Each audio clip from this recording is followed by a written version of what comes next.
লুণ্ঠনকারীদেরকে আর ক্ষমতায় আনা যাবে না। আমরা পাড়া দিব, আমাদের জনগণ রাতে শান্তিতে ঘুমাবে। আমাদের একজন সমর্থক কিংবা শুভাকাঙ্ক্ষীর হাতও যেন কারো সম্পদের দিকে অন্যায়ভাবে না যায়। মানুষের ভোটের অধিকার, ন্যায়াধিকার পাওয়ার অধিকার, খাওয়ার অধিকার, বাঁচার অধিকার, সমস্ত অধিকার, শিক্ষার অধিকার, স্বাস্থ্য সেবার অধিকার সব তছনছ করে ফেলা হয়েছে। আমরা সেই অধিকারগুলো দেখতে চাই যে আবার মানুষের অধিকার মানুষের কাছে ফিরে এসে কিভাবে আসবে। অতীতে যারা মানুষের অধিকার লুণ্ঠন করেছে তাহলে ভবিষ্যতে আবার তাদেরকে ক্ষমতায় আনতে হবে, তাই না? লুণ্ঠনকারীদেরকে আর ক্ষমতায় আনা যাবে না। বর্তমানেও যদি কেউ লুণ্ঠনকারী হয়ে থাকে তাহলে তাকে কি আরেকবার পরীক্ষা করার দরকার আছে? দরকার নেই।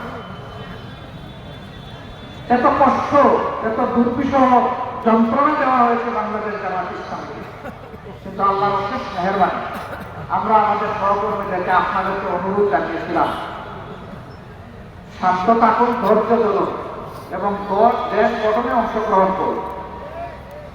আমরা বলেছিলাম সাবধান, আমাদের একজন সমর্থক কিংবা শুভাকাঙ্ক্ষীর হাতও যেন কারো সম্পদের দিকে অন্যায়ভাবে না যায়।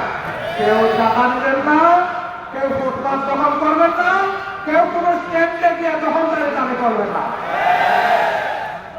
আমরা একটা মানবিক বাংলাদেশ চাই। আমরা একটা সুসংহীন বৈষম্যমুক্ত বাংলাদেশ চাই। আমরা এর জন্যই দেশের সরকারের শাসন চাই।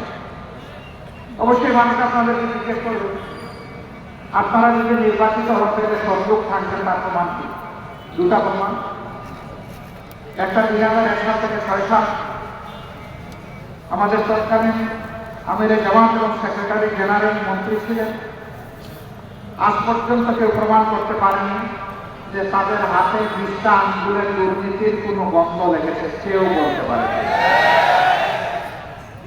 আমাদের 63 জন এমপি ছিলেন বিভিন্ন কারণে, একই কথা তাদের ব্যাপারে।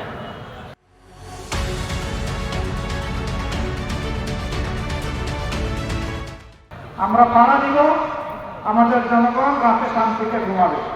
আরেকটা কথা ভেরি ক্লিয়ারলি বলতে চাই, ধর্মীয় কারণে কারো উপর সামান্য কোনো আঘাত আসুক, বৈষম্য হোক, তা আমরা বরদাস্ত করব না।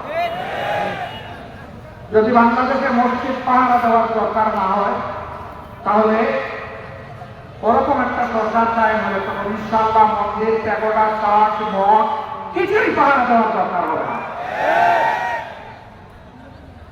যারা এদেশে জন্ম নিলেন, বসবাস করবেন, তারা সকলে এদেশের গর্বিত নাগরিক। তারা কোন ধর্মের এটা দেখার দরকার নেই। রাষ্ট্র ধর্মের ভিত্তিতে নয়, বরঞ্চ রাষ্ট্র যোগ্যতার ভিত্তিতে সকল নাগরিককে তার যোগ্য জায়গায় পৌঁছে দেবে।